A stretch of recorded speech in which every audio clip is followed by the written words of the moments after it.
mon Seigneur Joachim qui puisse présenter ce moment devant Dieu. Alléluia. Señor Padre mío, sabemos que sin ti nada se puede hacer. Y queremos que en esta mañana Jesucristo esté aquí en medio nuestro, para que nos gocemos en tu buena presencia, en tu amor y en tu misericordia, Jesús. En particular te presento a tu siervo, Señor. Dar una palabra para cada cual de nosotros. Hablamos esta mañana, Padre mío. Gracias, Dios mío Jesucristo, por estos cánticos, Señor, que van a subir hasta el trono de tu gracia, Señor. Que has alabado y bendecido, Padre Santo. Gracias por tu buena presencia, por tu amor. Gracias por todo, Jesús. Amén, Señor. Seigneur, tu as dit, heureux l'homme que tu as donné dans ta présence. Seigneur, ce matin, nous sommes heureux parce que nous sommes dans ta présence. Nous sommes là pour t'adorer, Seigneur. Nous sommes là pour devenir meilleurs.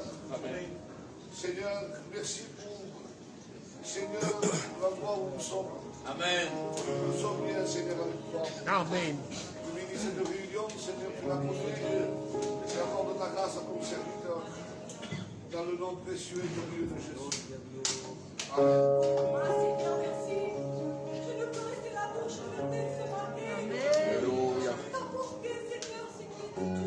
Amen.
te alabo, Padre, Señor.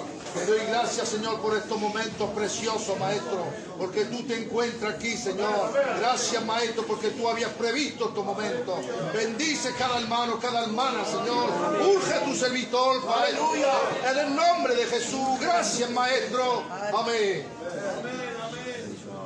Voilà, béni soit Dieu, on va appeler une expérience si vous le voulez. Gloire à Dieu. Donc, je vais appeler la Fadika de Juan, serviteur de Dieu. Et puis venir là nous donner un mot d'expérience bien.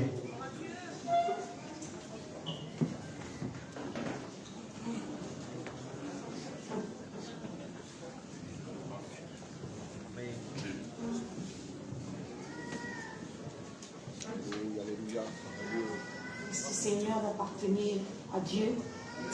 C'est vrai que c'est lui qui est venu à nous. Et je rends grâce à Dieu parce que je me suis convertie. J'ai commencé à écouter la parole de Dieu à l'âge de 13 ans. Aujourd'hui j'en ai 50 et c'est vrai que c'est pas les années, mais on est toujours là. Donc j'ai connu les choses de Dieu. On était dans une famille qu'on ne connaissait pas les choses de Dieu. Et chez nous, il y a eu beaucoup de décès. Et donc, j'ai voulu chercher la vérité. J'ai toujours entendu mes parents parler de Dieu, mais ce n'était pas le Dieu que j'ai vu lorsque j'ai été dans une réunion toute simple. Et j'ai commencé à écouter la parole de Dieu. Et j'ai vu vraiment que c'était Dieu, que c'était la lumière qui est venue dans mon cœur. Et depuis, on n'a plus lâché. Donc, j'invite les gens qui ne connaissent pas Dieu, qui puissent s'approcher de lui. Seigneur nous bénisse.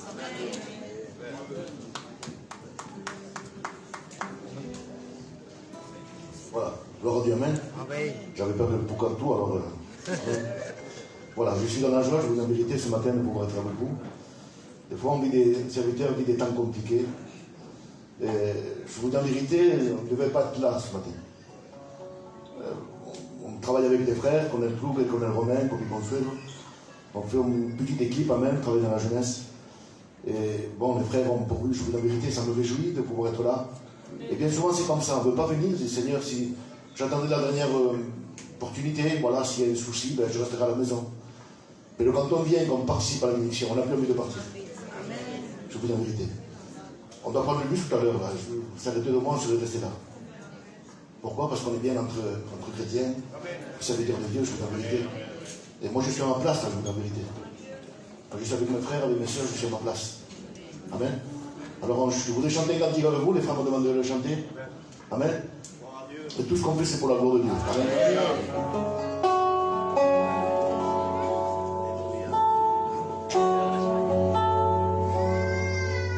Necesito de tu amor, que tu amor mis penas cura. Necesito de tu amor para disipar mis dudas. No me dejes desmayar, mi alimento en tu presencia, mi corazón palpita. Solo si te tengo cerca, necesito de tu amor, que tu amor mis penas cura. Necesito de tu amor para disipar mis dudas. No me dejes desmayar, mi alimento en tu presencia, mi corazón palpita. Solo si te tengo cerca. Escucha esto. Un ser tan especial nunca podrá encontrar, nadie se le compare. Imposible de igualar, no lo ha habido y no lo habrá. La forma que tú tienes, tú que pide mi vida, decidiste renacer, afírmate en mis pies, de tu fidelidad, mi boca cantará, yo quiero hablar de verdad, y me muero por verte.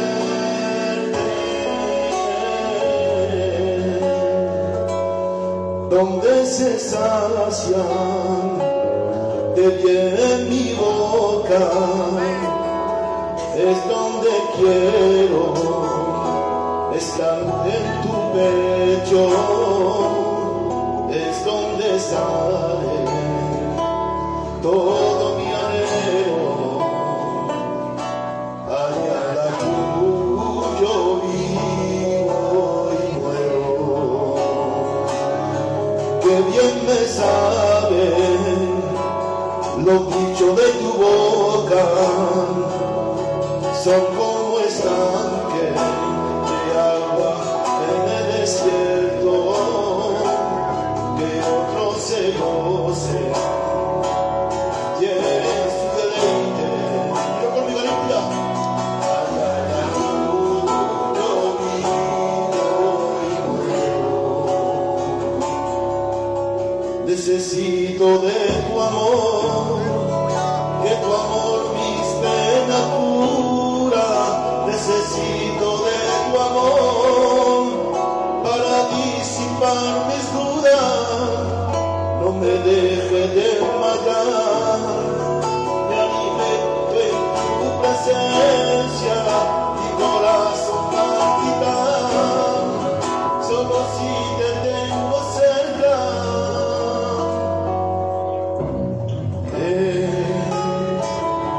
Un ser tan especial no puede haber otro como él, nunca podrá encontrar, nadie se le compare,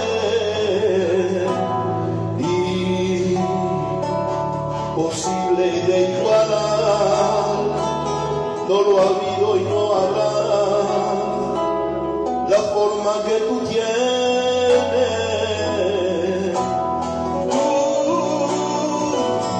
Que mi debilidad me hiciste de nacer, y afírmate bien de tu fidelidad, mi boca cantará y me muero por verte. Dios bendito. Amén. Béni soit Dieu, alléluia. Amen. Gloire à Dieu. Alors j'aimerais appeler l'équipe des frères qui s'occupent des missionnaires du Maroc, Wesley, Israël, Ismaël. Venez les frères avec vos foyers, ils vont nous chanter un beau cantique pour le gloire du Seigneur.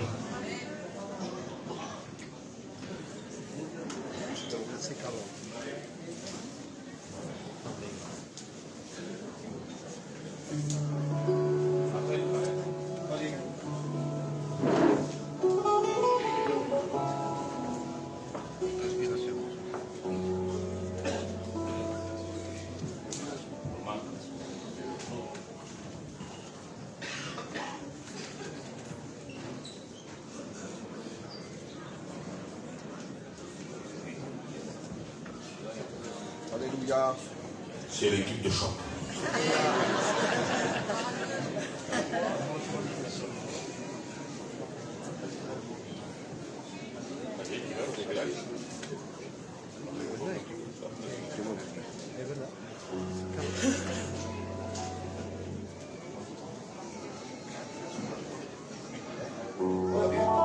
Alléluia. Est-ce que nous voudrions ce matin, par la foi, toucher le bord de son bâtiment? Et nous avons besoin, pour ma part, j'avais besoin, dans ce séminaire, de ce que les forces sortent de Dieu pour ma vie. Je ne veux pas te cacher qu'il y a quelque temps dans la guerre, malgré que nous partons d'un côté et de l'autre, mon cœur était chargé. Il y avait beaucoup de problèmes dans notre foyer, au milieu de notre famille. Je vous promets une catastrophe. Et Dieu a gardé. Dieu a protégé. Seigneur, regarde de cette manière celui qui est dans ma main, nul ne peut le ravir. Alléluia. Nul ne peut le ravir. J'ai besoin de demeurer en lui. Alléluia. Je voudrais t'exhorter aujourd'hui à t'accrocher. Parce que les véritables hommes de Dieu s'accrochent. Alléluia. Le véritable chrétien s'accroche à lui. Alléluia. Que Dieu soit béni. On va lui dire, j'entends tes pas. Alléluia. Amen.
besoin de ce que tu m'animes, mes proches. J'ai besoin de ce que le Saint-Esprit vienne, qu'il me renouvelle. J'ai besoin de toucher le corps de ton vêtement. Oh Jésus. Au nom de ma croix, agis, je viens devant toi, Saint-Esprit, et sois mon que me llena de paz, et su paz que me llena de amor, et sois mon que me llena de paz, et su paz que me llena de amor, et su amor, et su amor, et su amor que me levanta, sí que su amor, et su amor, et su amor que me levanta. Alléluia. Alléluia. Je le vois. Il est là, tout près de toi. Alléluia. Il est là. Je le vois. Il est là. Que je sois béni. Tout près de toi. On va dire ensemble. Tout est possible à celui qui croit. Si tu crois, tu verras sa gloire. Tout est possible à celui qui croit. Si tu crois, tu verras sa gloire. C'est vrai. Tout est possible à celui qui croit. Et si tu crois, tu verras sa gloire. Tout est possible à celui qui croit. Je voudrais que ça sorte du plus profond de tes entrailles ce matin. Seigneur, mon cœur est rempli de crédité. Viens à mon secours. Seigneur, arrache tes crédité. Je veux de la foi, je dis, Seigneur. Je veux être rempli de cette foi. Tout est possible à celui qui croit. Et si tu crois, tu verras sa gloire. Tout est possible à celui qui croit. Alléluia. Si tu crois, tu verras. Alléluia. Tout est possible à celui. Non, j'ai l'esprit d'adoration. Et si tu crois, tu verras sa gloire. Que Dieu soit béni.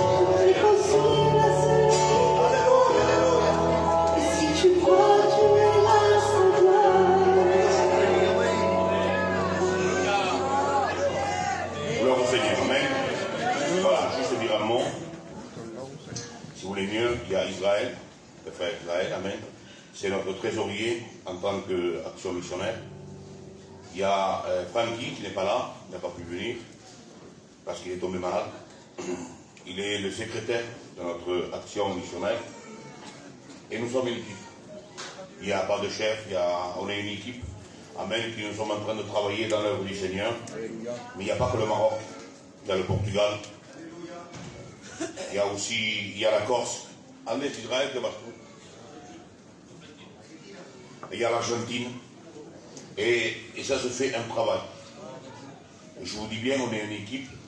On ne fait rien l'un sans l'autre. On est avertis de tout ce qu'on fait. Mais croyez-moi, malgré que nous ne sommes pas nombreux, mais Dieu vraiment se manifeste.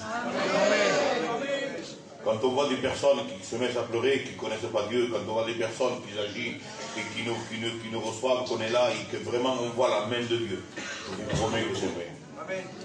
Même nous, en tant que serviteurs de Dieu, quand on va à l'étranger, notre ministère change, n'est plus le même.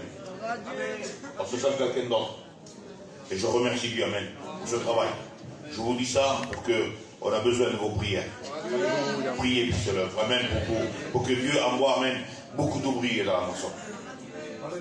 Il n'y a pas que nous, amen. Il y a le monde, amen. Il y en a qui parce que je vous promets, il y a de la misère dans le monde. Il y a des problèmes. Et on a besoin de vos prières. Que Dieu vous bénisse à tous.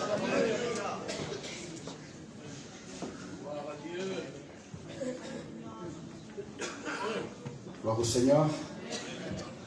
J'aimerais aussi appeler l'équipe qui organise le séminaire. Vous savez, beaucoup savent que depuis plus d'une dizaine d'années, donc j'avais commencé aussi avec Manel, hein, donc c'était un petit peu lui qui m'avait lancé dans ce filon-là. Et puis depuis, voilà. Et les gens pensent que c'est moi qui organise tout. Mais en vérité, aujourd'hui, moi, je ne fais presque plus rien. C'est les frères qui organisent avec moi. Et s'il n'y a pas eux, donc ce séminaire ne peut pas se faire. Donc c'est bien aussi de rendre l'honneur à ceux qui ont besoin aussi. À ceux qui est honorable. La Bible ne dit pas d'adorer les hommes. Mais la Bible dit honorer de tels hommes. Donc il y a le frère Gagou, qui est l'organisateur aussi de ce séminaire, et qui est aussi le trésorier de notre région, qui est aussi le secrétaire de notre région, et qui est un frère qui est très utile. Il y a aussi le frère Sébastien qui est rentré aujourd'hui avec nous dans la responsabilité de l'organisation des séminaires. Je vous dis quelque chose, sans le frère Sébastien et sans le frère Romain, qui sont occupés de faire la récolte et d'envoyer les virements, parce que vous savez que 2 mois avant, il faut envoyer les virements. S'il n'y avait pas eux et leur région, on ne pouvait pas faire ce séminaire. Parce que quand c'est le moment de donner, il y a 2 mois en arrière, quand il faut donner les acomptes, personne ne veut les donner. Mais quand c'est les derniers jours des séminaires, tout le monde veut venir. Bon, et ça nous cause un problème. Et après, on fait presque des menaces en disant, s'il n'y a pas de place, eh bien, je prends l'hôtel à côté. Et si vous prenez l'hôtel à côté, on a un problème dans la salle. On ne rentre plus dans la salle après. Donc, c'est pour ça que quand on vous dit 2 mois avant, il faut donner les acomptes, eh bien, donnez votre acompte, posez votre place, et vous êtes tranquille. Je vous donne déjà les dates du prochain séminaire. 21, 22, 23 et 24 avril. Vous voulez venir? Eh bien, à partir du mois de janvier, il faut donner les acomptes. Vous réservez votre place et vous êtes tranquille. J'aimerais appeler ces frères pour venir chanter un cantique à la gloire du Seigneur. Le frère Garou avec son épouse. Amen. Le frère Sébastien aussi. Maël aussi. Maël, il est dans toutes les sauces. Donc, il y a Maël, Sébastien, les responsables des séminaires. Garou. Romain, tu viens avec nous aussi, avec ton épouse, avec les épouses, on appelle les épouses aussi. Quand je dis que c'est une équipe de choc,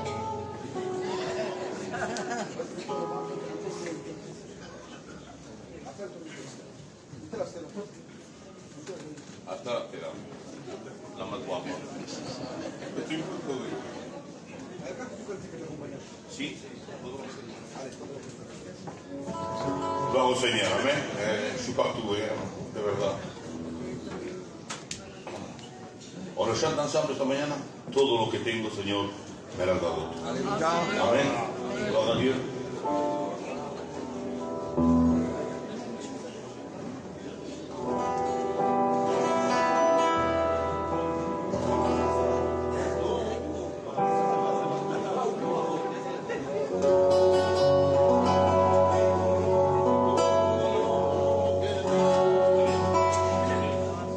Excusez-moi, je suis un peu vraiment... Y todo lo que tengo, si me has dado tú. Y todo lo que tengo, si me has dado tú. Y todo lo que tengo, si me has dado tú. Y todo lo que tengo, si me has dado tú. Y todo lo que tengo, si me has dado tú. Y todo lo que tengo, si me has dado tú.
Voilà, on va chanter le dernier cantique ensemble et on laissera toute la place à la parole de Dieu. J'aimerais appeler toute l'équipe avec qui on est venu, les deux quarts, ensemble, les compagnes, les frères, allez, venez. Sans exception, venez chanter un cantique au séminaire. Amen.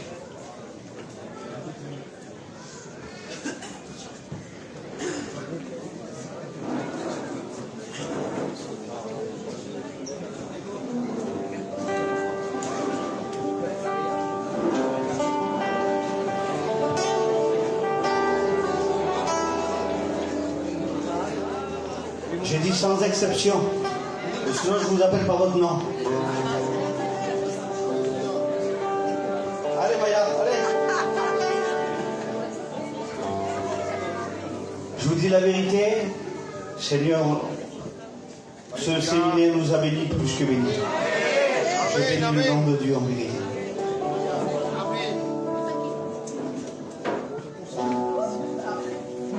Je vais dire à mon père aussi qu'il se lève, c'est la première fois qu'il vient.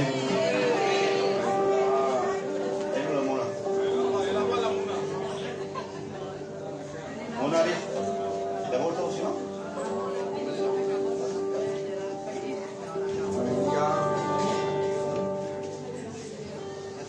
Mon cœur brûle pour te servir et en moi grandit ce désir.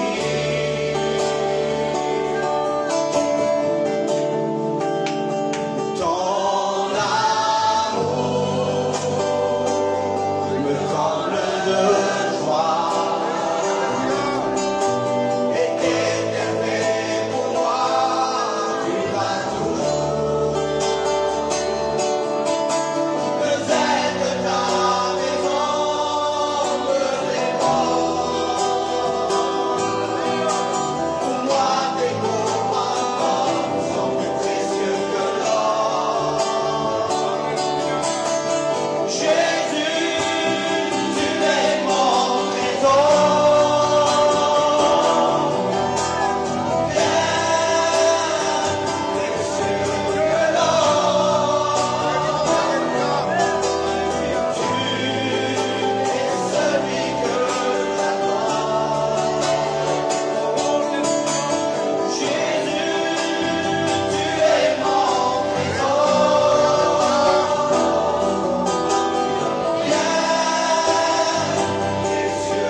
Tu visites mon cœur, c'est ce qui sait faire de mieux le Seigneur, alléluia. Tu verras qu'il est pour toi.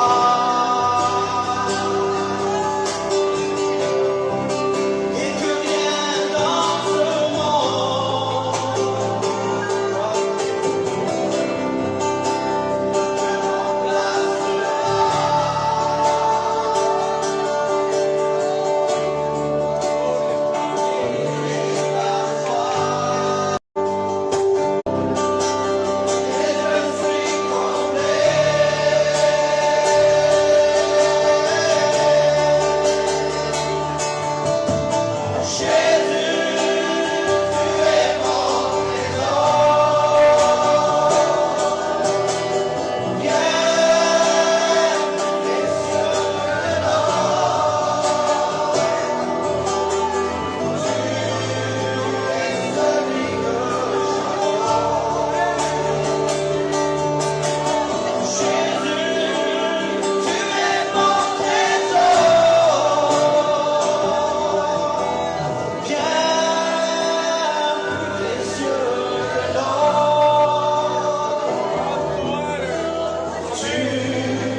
Merci à Jésus, alléluia. Est-ce qu'il est notre trésor? Alléluia. Alors, je vous dis en vérité, c'est avec la peine, on doit partir aujourd'hui, parce qu'on n'avait pas le choix pour l'écart. Mais je vous dis en vérité, on va partir d'ici, nous. Et le séminaire va continuer dans le car. Et je crois qu'on réalise vraiment ces mots, il est doux et agréable pour des frères de demeurer ensemble. Que Dieu bénisse son saint. Alléluia.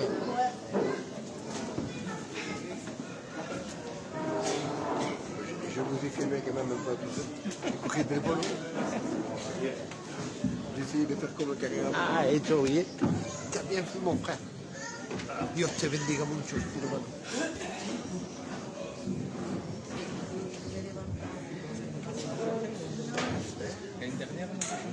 Gloire à Dieu. Quel beau cantique.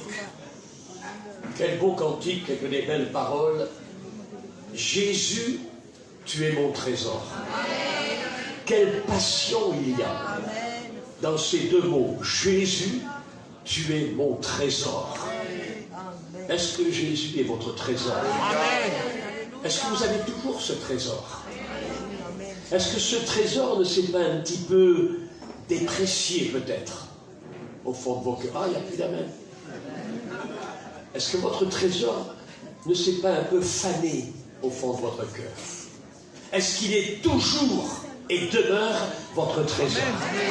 C'est important ça.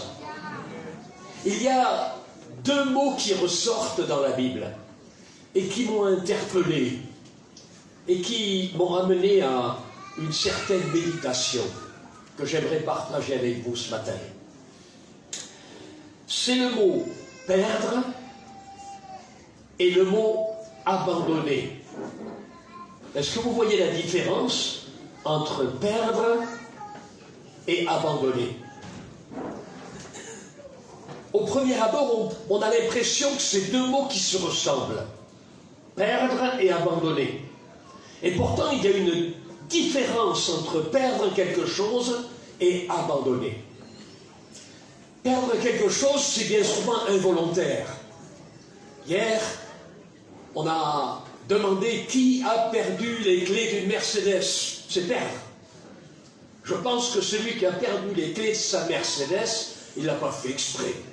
Vous croyez qu'on perd son téléphone exprès? On est tellement attaché à nos téléphones, dès qu'il manque... Où est-ce que je l'ai mis?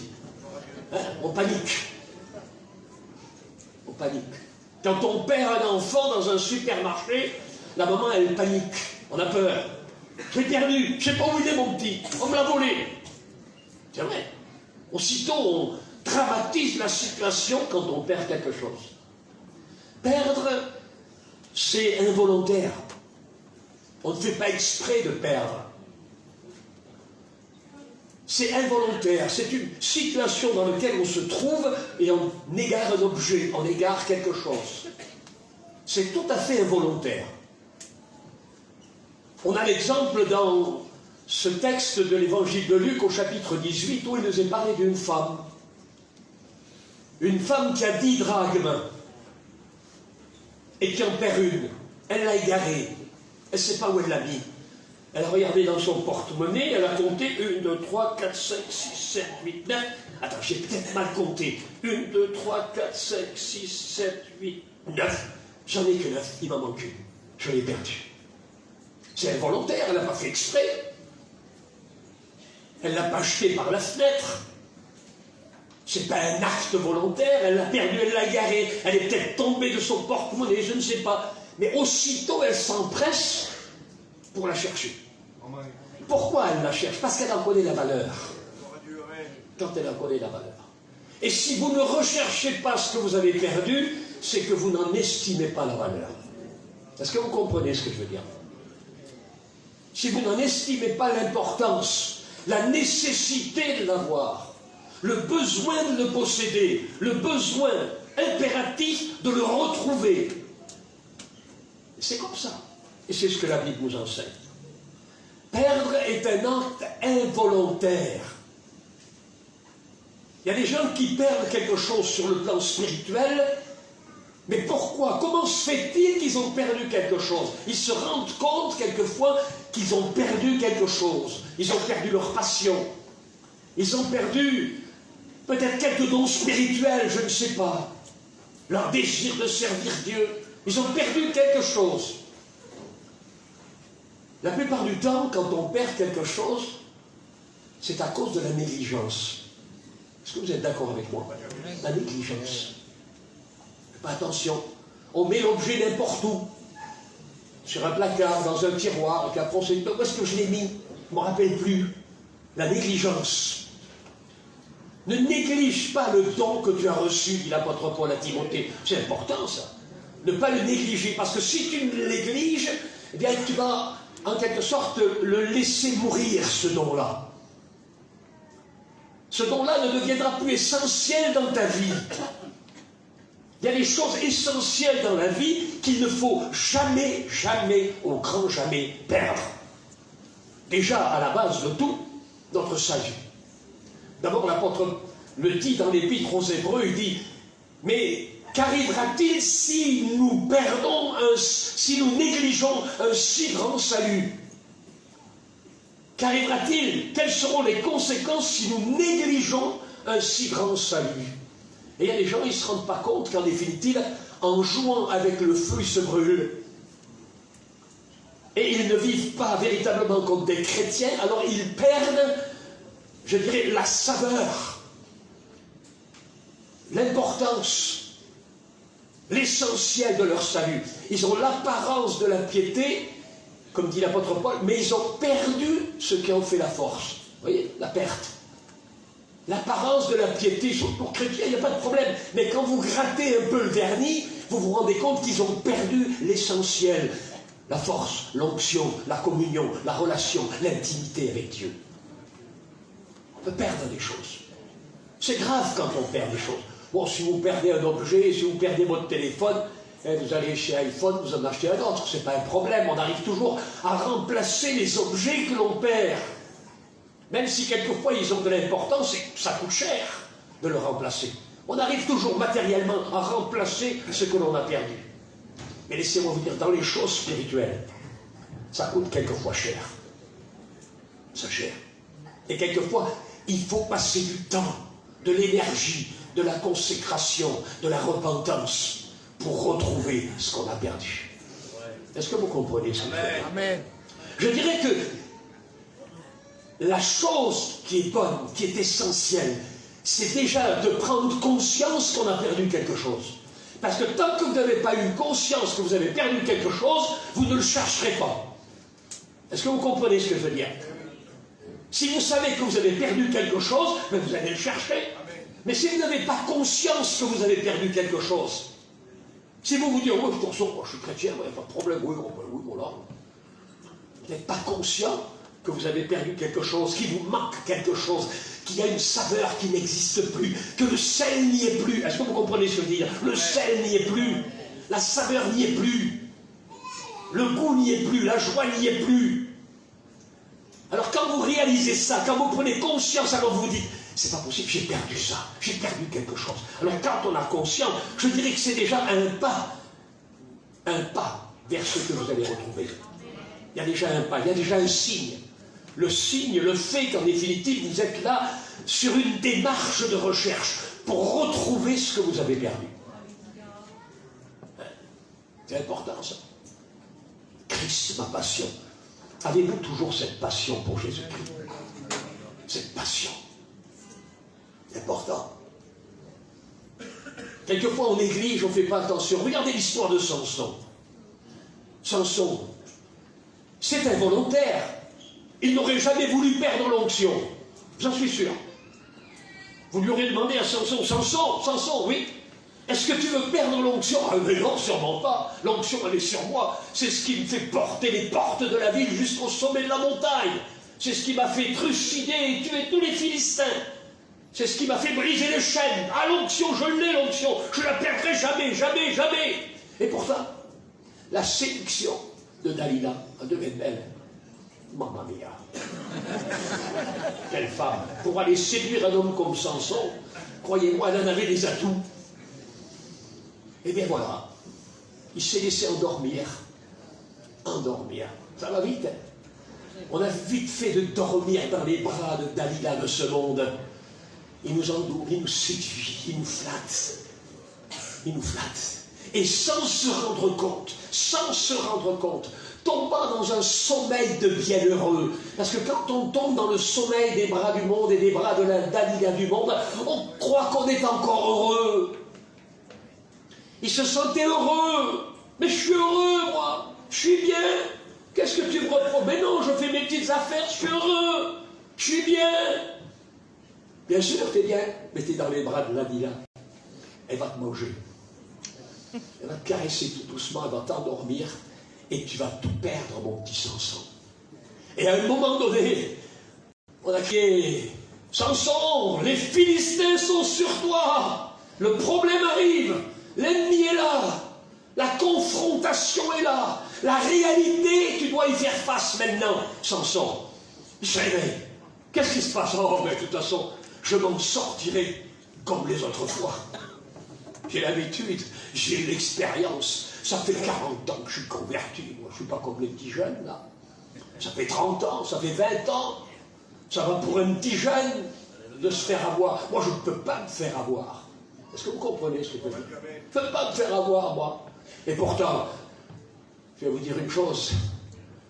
Ça fera 60 ans cette année prochaine que je suis converti. Et je me suis fait avoir. Je me suis fait avoir. Dans bien des domaines, je me suis fait avoir. Je me suis fait bercer, enjôler par les circonstances de la vie, par la convoitise de ce siècle. Et puis, quand je me suis réveillé, bien souvent, je me suis rendu compte que j'avais perdu quelque chose et qu'il fallait le retrouver. Et quelquefois, pour retrouver ce qu'on a perdu, ça vous est déjà arrivé, il faut faire le chemin inverse. Attends, quand j'ai perdu les clés, la dernière fois que je les ai vues, mes clés, c'était quand j'étais là-bas, à tel endroit. Alors je vais retourner là, et je vais faire pas à pas le chemin par lequel je suis passé, regarder dans les buissons, dans le caniveau, je vais regarder sur le trottoir, derrière la roue de secours, peut-être, je ne sais pas, on refait le chemin inverse. Alors dans la vie spirituelle, c'est pareil. Quand tu sens que tu as perdu quelque chose, prends conscience d'abord, tu as perdu quelque chose. C'est la clé de tout. Prendre conscience qu'on a perdu quelque chose. Tant que cette femme-là, qui avait 10 drachmes, n'a pas pris conscience qu'il lui en manquait une, eh bien elle aurait pu garder ses 9 dans le porte-monnaie pendant 20 ans, il lui en manquait toujours une. Tu peux vivre 10 ans de plus avec tes 9 drachmes, mais il t'en manque une, tu t'es appauvri. Est-ce que tu comprends ce que je veux dire? Tu t'es appauvri. Il te manque quelque chose, tu as perdu quelque chose. Et en définitive, tu ne veux pas le reconnaître, tu ne veux même pas le chercher. Tu n'as même pas conscience que tu l'as perdu. Tu crois que tu es riche, mais tu ne l'es pas. Tu crois que tu es riche, mais tu ne l'es pas. Il t'en manque une. Et une est importante. Même une. Il t'en manque pas 9, hein. Il t'en manque une. Mais une, c'est trop. Il ne faut pas la perdre. C'est important. Faire le chemin du retour. Et faire le chemin du retour, c'est quoi? C'est se mettre à genoux et dire, Seigneur, qu'est-ce que j'ai perdu? Quelles ont été les circonstances qui ont fait que j'ai perdu? Et reconnaître sa misère. Vous savez qu'on dit que, au fond, un chrétien n'a plus besoin de se repentir. J'ai entendu ça, moi. Parce que de toute façon, c'est pas grave, parce que le Seigneur, le sang de Jésus nous purifie de tout péché, on n'a pas besoin de repentance. C'est automatique. C'est le self-service. C'est le discount. Est-ce que vous comprenez ce que je veux dire? C'est-à-dire, vous péchez, et puis d'un seul coup, vous avez une petite aspersion avec vous savez, les pompes pour passer l'eau de Javel, là. Alors, il y a du sang de Jésus dessus, là. Il est dans la pompe, là. Alors, vous êtes en train de pécher, vous faites des bêtises, et d'un seul coup, un petit ange y vient avec la pompe, et il vous asperge du sang de Jésus. Vous croyez que c'est ça? Non, mais vous rigolez, non? Vous rigolez, non? Combien de fois j'ai eu besoin de me repentir? Combien de fois j'ai eu besoin de pleurer?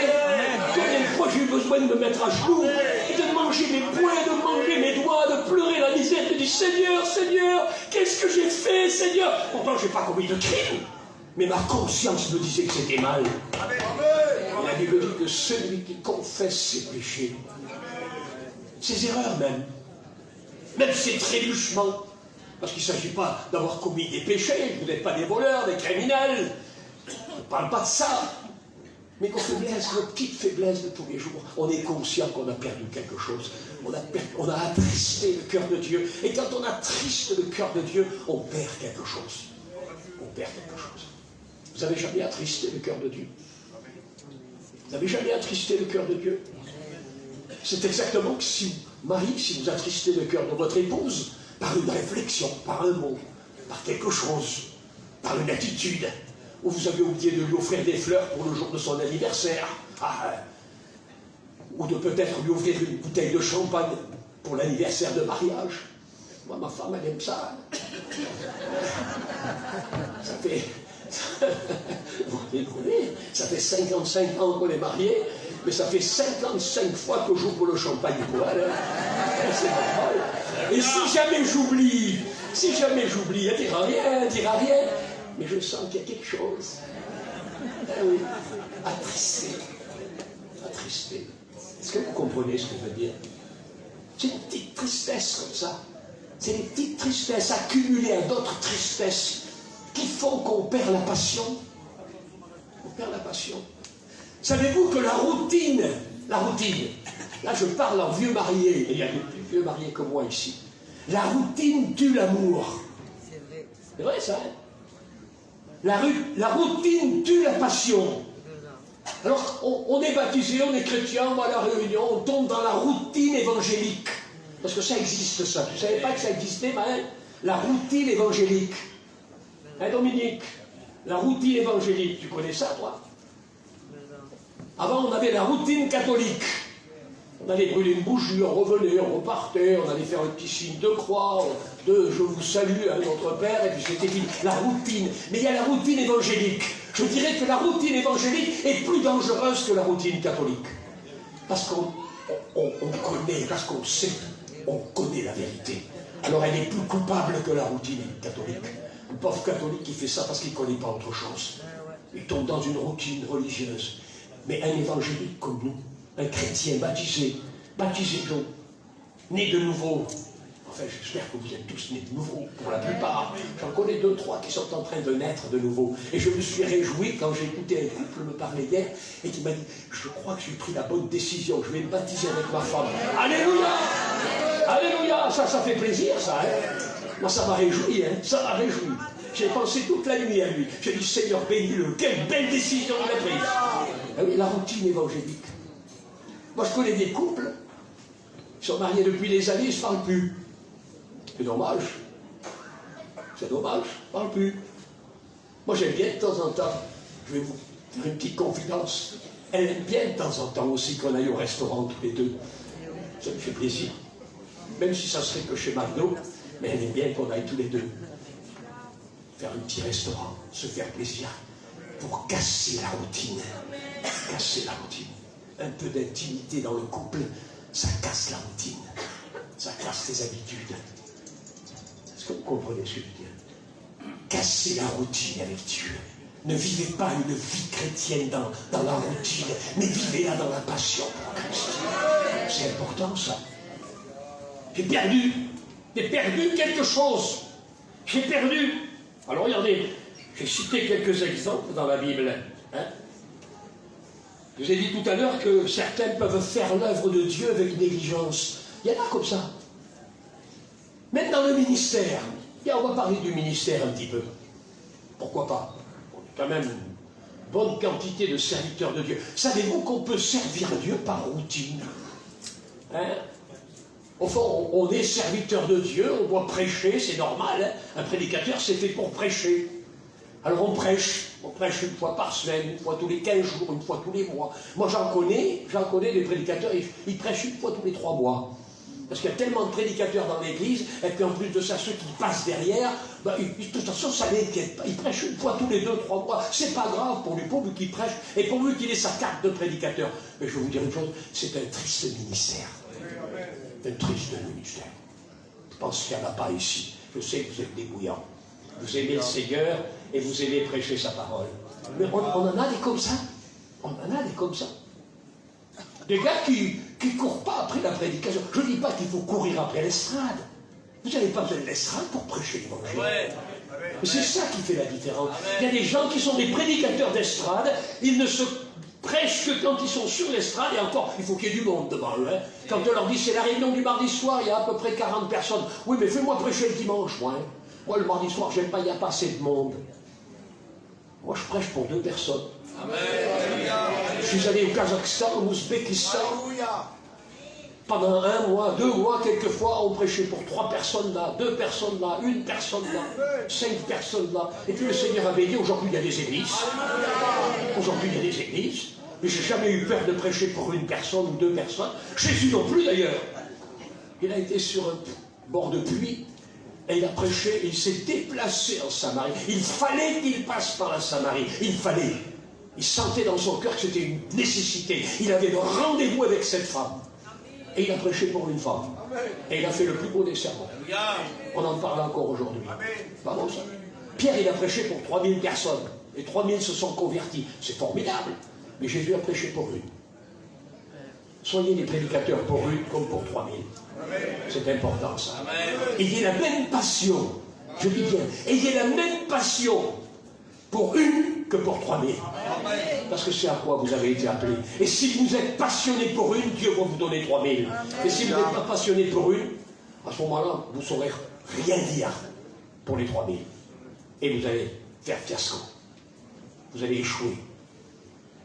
Est-ce que vous comprenez ce que je veux dire? Perdre sa passion. C'est grave quand on a perdu sa passion. Alors il faut la retrouver. Et la retrouver comment? Comme je vous ai dit tout à l'heure, l'importance pour retrouver cette passion, c'est déjà prendre conscience que notre cœur s'est refroidi. Il s'est refroidi le cœur. Il y a quelque chose qui s'est passé, il y a des circonstances peut-être, un manque de prière, un manque de communion, un manque de lecture, un manque de méditation, un manque d'assiduité aux réunions. Le cœur qui est pris pour autre chose, les idées qui s'envolent. C'est dur quand on veut se concentrer et qu'on a 1000 idées dans la tête. On parle de nos projets, on parle du marché de demain, on parle du toit qu'on va faire, on parle de peut-être la foire ou je ne sais pas ce qu'on va faire demain. On en parle et tellement on en parle, l'esprit est occupé, l'esprit est préoccupé par ces choses. Et puis au moment de prier, on est là, on ferme les yeux et on lutte. On Seigneur, enlève toutes ces pensées, Seigneur, enlève-les, que je puisse me concentrer sur toi. T'as perdu ta passion. T'as d'autres passions. T'as d'autres passions. T'as les passions qui occupent ton esprit. Alors t'as plus de passion pour Christ. Est-ce que vous comprenez ce que je veux dire? Quand on a perdu quelque chose, c'est grave, c'est important. Mais on peut retrouver. Peut-être que vous êtes venu ici à ce séminaire pour retrouver justement ce que vous avez perdu. Ah, ça se peut. Vous vous dites que je vais retourner au séminaire parce que j'ai remarqué que depuis quelque temps, eh bien, je suis plus aussi enthousiaste pour les choses de Dieu. J'ai perdu mon zèle. J'ai perdu mes dons spirituels. Savez-vous qu'aujourd'hui, dans les églises, on n'entend plus de dons spirituels? Je ne sais pas si chez vous, il y a des dons spirituels. Mais il y a certaines églises que j'ai visitées, comme chez les Gadgets d'ailleurs, il n'y a plus de dons spirituels. Ah, il y a des danses, ça saute, il y a des lumières bleues, rouges, vertes, des murs peints en noir, il y a de la fumée qui monte, il y a tout ce qu'il faut, tout, sauf l'essentiel, l'action de l'esprit.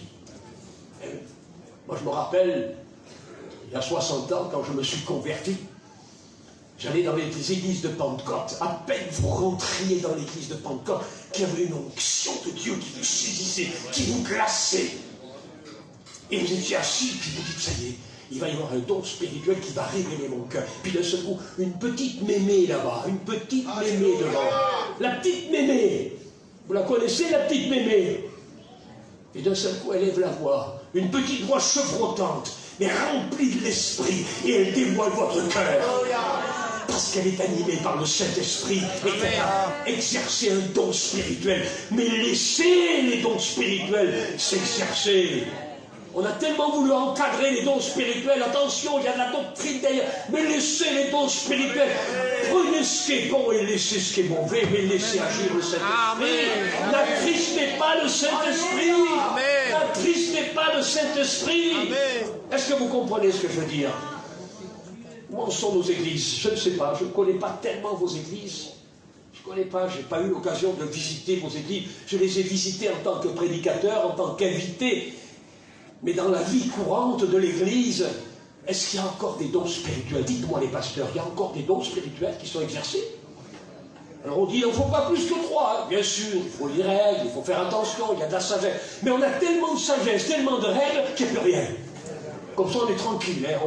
On n'a pas de problème de pauvre petite mémé qui risquerait de dire une bêtise. Mais laissez alors dire une bêtise, on va le mettre de côté la bêtise, et puis on recevra ce qui vient de l'esprit. Est-ce que vous comprenez ce que je veux dire? Je ne dis pas qu'il faut dire n'importe quoi dans les dons spirituels, mais laissez agir le Saint-Esprit. Laissons agir le Saint-Esprit. On a perdu. Il faut retrouver ça. Il faut laisser libre cours à l'Esprit. On a tellement de chants. En définitive, nos missions, nos conventions même, sont des véritables karaokés. Vous savez ce que c'est que le karaoké? Ah, on chante, on chante. Alors, la prédication. Moi, je me rappelle, une fois, j'étais à Gien, et il y avait le frère Samy. Il venait de perdre sa mère. Et il vient me voir le samedi soir. Et il me dit, René, il faut que tu me dépannes. J'ai dit, qu'est-ce qu'il y a? Si je peux t'aider, je vais le faire. Voilà, je viens de perdre ma mère, il faut que je parte tout de suite dans le midi là-bas. Elle vient de mourir. Et demain matin, c'était moi qui devais prêcher. Est-ce que tu peux prêcher? Je dis, écoute, ça me gêne un peu, mais j'avais sur mon cœur, j'avais un message. J'avais un message sur mon cœur. Et la convention se terminait. Et je disais, peut-être que je le prêcherai ou pas, je n'en sais rien. Et puis les circonstances ont fait que Samy, me laissant sa place, c'est moi qui prêchais le dimanche matin. Alors le frère vient me voir, et puis il me dit, tu sais, j'ai tout un programme. Hein. Ah bon, t'as tout un programme, oui. Mais il y a un tel qui chante, avec le playback, l'autre chante. Je sais tout juste si sa grand-mère, à lui, ne chantait pas avec. J'écoute, ça va durer combien de temps ton programme? Ah ben il dit, il y en a pour 1 heure, 1 heure et demie. Ah, il y en a pour 1 heure, 1 heure et demie. D'accord. Regardez ma montre. J'écoute mon frère. La réunion commence quand? À 10h, oui. Si à 10h tu ne me donnes pas la place, à 10h30 tu ne me donnes pas la place pour prêcher, je descends de l'estrade et je m'en vais. Oui, mais mon programme, j'ai promis au frère. T'as promis rien du tout. Arrête ton karaoké. À 10h30 je veux la place. À 10h30 je veux la place. Le frère m'a regardé, mais ça m'embête, tu comprends, c'était un frère de la direction. Oui. Ça m'embête, tu comprends. Ben ça t'embête ou pas, moi ça m'embête de prêcher à 11h. Et à 11h30, ça ne m'intéresse pas. Alors, chante, fais chanter. Écoute, d'habitude, les gens sont à 9h sous le chapiteau. Mais commence ta réunion à 9h. Fais ton karaoké jusqu'à 10h. Mais à 10h30, tu me laisses la place. Alors j'étais assis sur l'estrade. Il faisait chanter, il a essayé de passer un ou deux, et je dis surtout fais chanter l'église. Arrête avec tes playbacks et tout ton bazar, là. Arrête. Fais chanter l'église. Fais chanter l'église, et puis il regardait toujours, et puis il regardait la montre.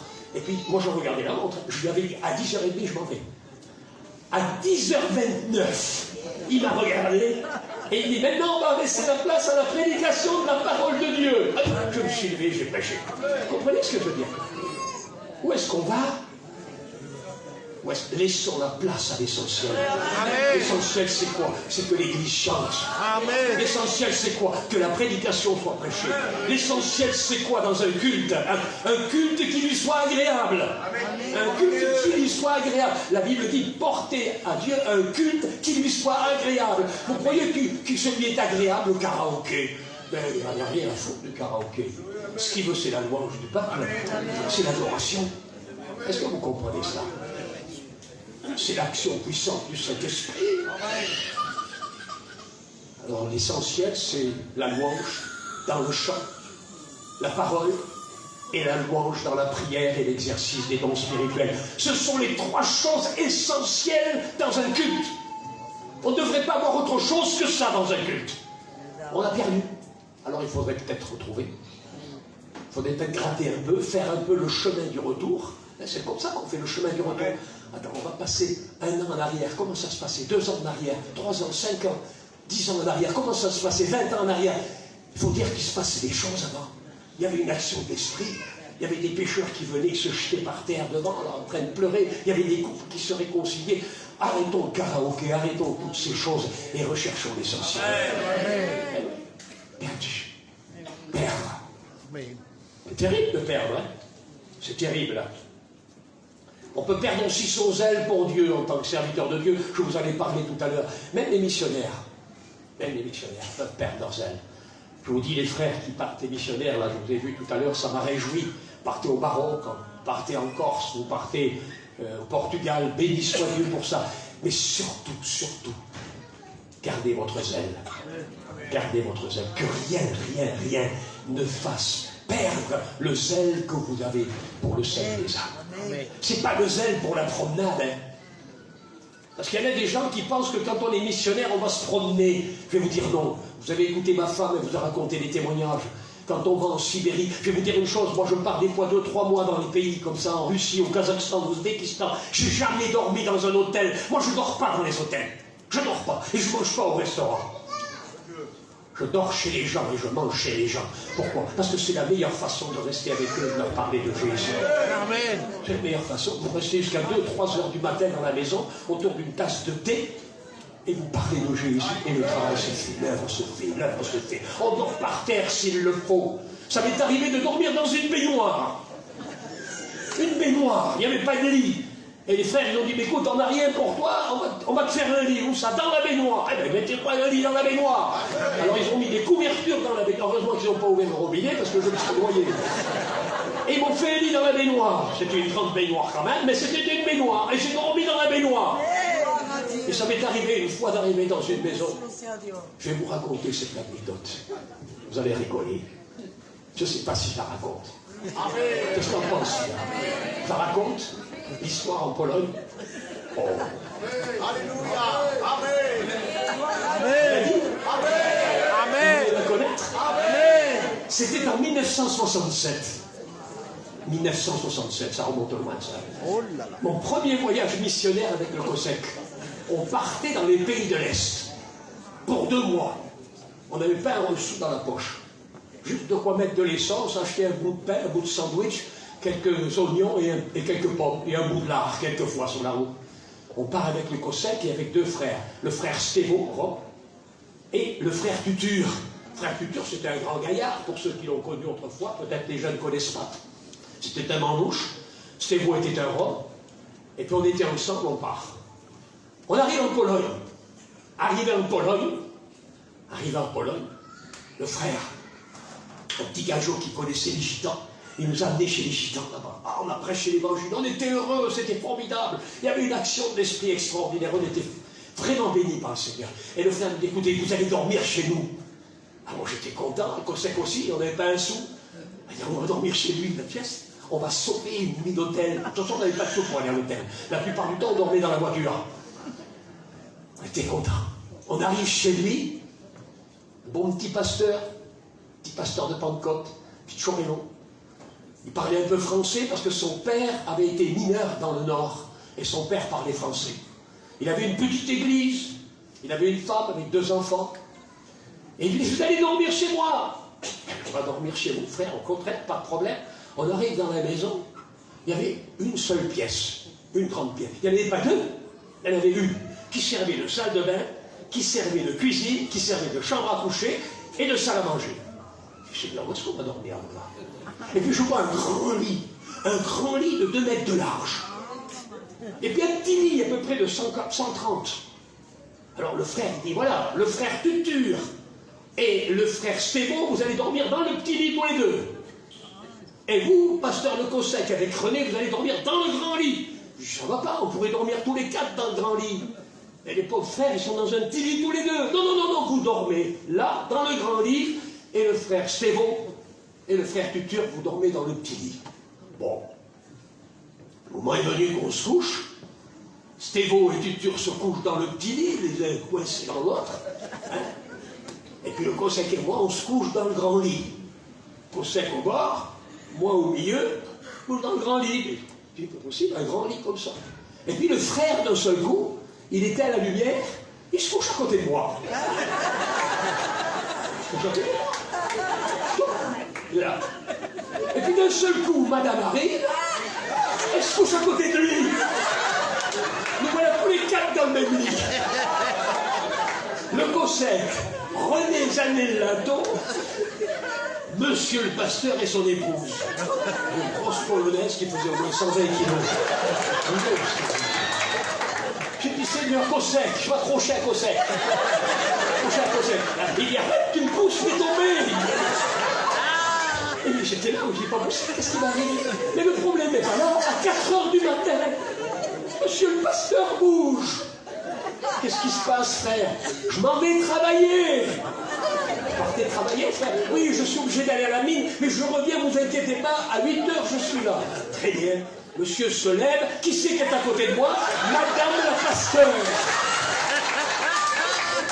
C'est mon Dieu. Alors là, un Cossec. Et oui. Et oui. C'est des drôles de circonstances quelquefois quand on est missionnaire, surtout quand on n'a pas un rôle. Mais c'est les plus belles années de ma vie. Les plus belles années de ma vie. Est-ce que vous réalisez ça? Comment Dieu est bon? Comment Dieu nous a trouvé un lit pour dormir? Comment Dieu a pris soin de nous? Et oui, le zèle. On a chanté tout à l'heure, le zèle de ta maison me dévore.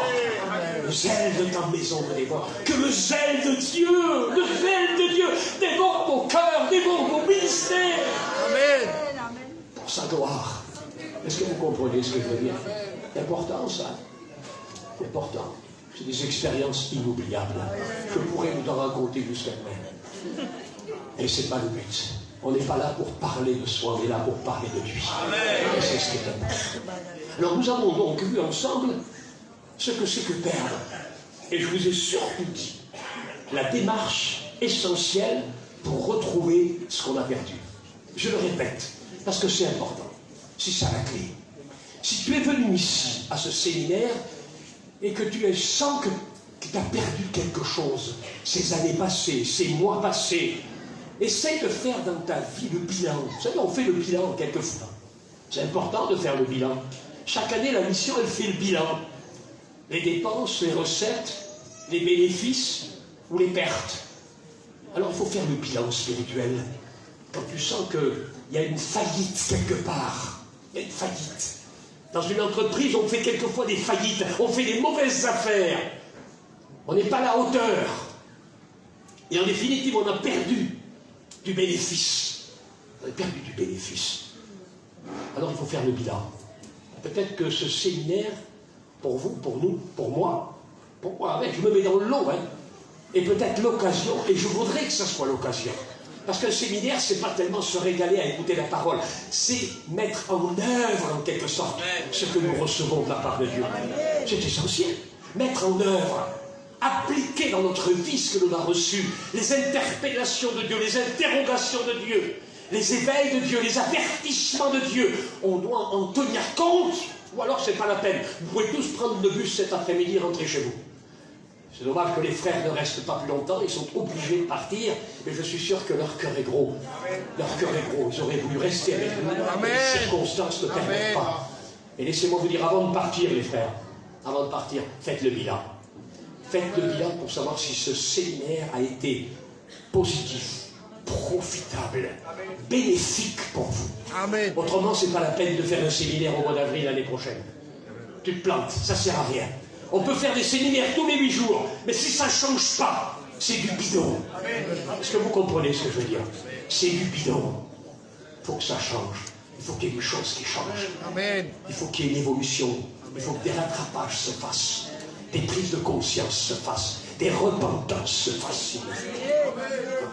Amen. Comme je vous disais tout à l'heure, un chrétien a besoin de se repentir. Ce n'est pas une petite aspersion comme les curés y font du sang de Jésus qui va changer les choses. Je crois à l'efficacité du sang de Jésus, à condition qu'il y ait la marche dans la lumière. Et pour marcher dans la lumière, quand on est dans les ténèbres, il faut se repentir de nos ténèbres. Et à ce moment-là, quand on se repent de nos ténèbres, on marche dans la lumière, on est en communion avec lui. Et s'il n'y a pas de repentance, il ne peut pas y avoir de communion. Et s'il n'y a pas de communion, le sang de Jésus n'est pas efficace. Et le sang de Jésus est efficace lorsqu'on est mutuellement en communion avec lui. La Bible dit, lorsque nous sommes mutuellement en communion avec lui. C'est l'épître de Jean qui dit ça. Jean l'apôtre. Lorsque nous sommes en communion avec lui, mutuellement en communion avec lui, en relation avec lui, alors, c'est ça le conditionnel. Alors le sang de Jésus nous purifie de tout péché. Mais avant ça, il faut être en communion. Et pour être en communion, il faut passer par la repentance. Par la repentance. Le prédicateur passe par la repentance. Demande pardon à Dieu de tes négligences, d'avoir perdu ce que tu as perdu peut-être, de ne plus avoir le zèle que tu devrais avoir, de ne plus avoir la passion pour ton ministère, passion pour Christ, que le Seigneur te demande d'avoir. Repens-toi, repens-toi, repens-toi, pleure ta misère. Je me doute que Samson, lorsqu'il a perdu l'onction, il a dû se repentir. Qu'est-ce que j'ai fait, Seigneur? Je me suis fait quérab, je me suis fait avoir. Je me suis fait avoir, Seigneur, pardonne-moi, pardonne-moi. Mais pour lui, c'était trop tard. Et pour toi, c'est pas trop tard. Amen. Ce matin, c'est pas trop tard. Parce que nous sommes encore sous l'effet de la grâce. L'amour de Dieu nous parle ce matin. Peut-être avec empressement, avec passion et avec vérité, pour que nous puissions prendre conscience de ce que nous avons perdu. Est-ce que tu as trouvé pendant ce séminaire ce que tu as perdu? Si tu ne l'as pas trouvé, tu as jusqu'à ce soir. Hein? Mais dépêche-toi.